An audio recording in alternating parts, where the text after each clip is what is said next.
Hey, good morning, Scott Center. You know, we're in this series, Reset, and this last week, we were talking about dreaming again. Now, here's the thing about dreams. Every dream is tested. Maybe you started a business about 4 years ago, and the first quarter was in the red, but it ended the year in the red as well.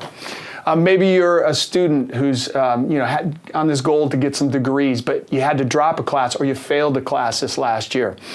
Maybe your marriage hit some bumps in the road and some emotions were damaged this last year.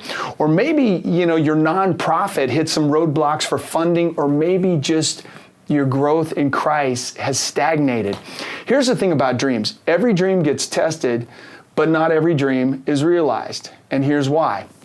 Because it's in the moment when your dream is tested, the decisions you make in that moment will either move your vision forward and so you can realize your dream, or it will allow your dream to drift and die. Nehemiah was one of those guys that God had planted a dream in his heart, and his dream was to go back and rebuild the wall and the city of his homeland. It was Jerusalem. And so he's all inspired, he's all excited, he goes back to his homeland, he gathers the remnants of the Jewish people that were living in caves and poverty, and he casts this grand vision of rebuilding the city. So they all gather around him and they start rebuilding the city, and as soon as they started to make some progress, some of the other people in the land who didn't want the dream to be fulfilled started to oppose him.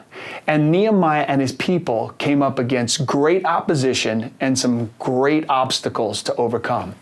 As a matter of fact, it got to a point where many of the Jewish people actually thought the dream was going to die. But it was in that moment that Nehemiah does something amazing. And this is what he says in Nehemiah chapter 4, verse 14. He says, "After I looked these things over, I stood up and said to the nobles, the officials, and the rest of the people, 'Don't be afraid of them. Remember the Lord who is great and awesome, and fight for your families, your sons, your daughters, your wives, and your home.'"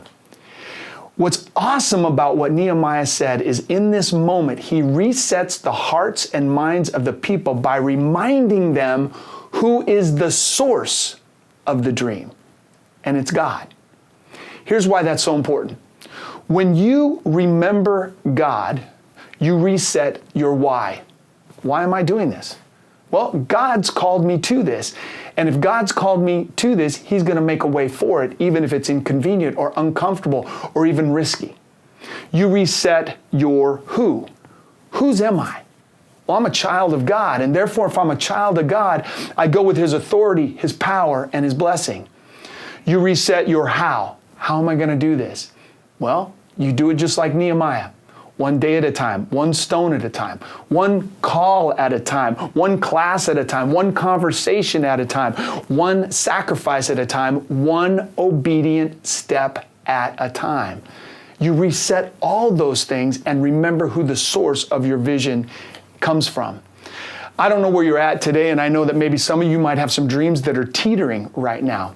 But here's what I'd like to do. I'd like to reset your dream by remembering the Lord who is awesome and powerful. He is the one who called you to your dream. He is the one that's going to provide a way for it. And He is the one who's going to see you through it. So live the dream that God has called you to.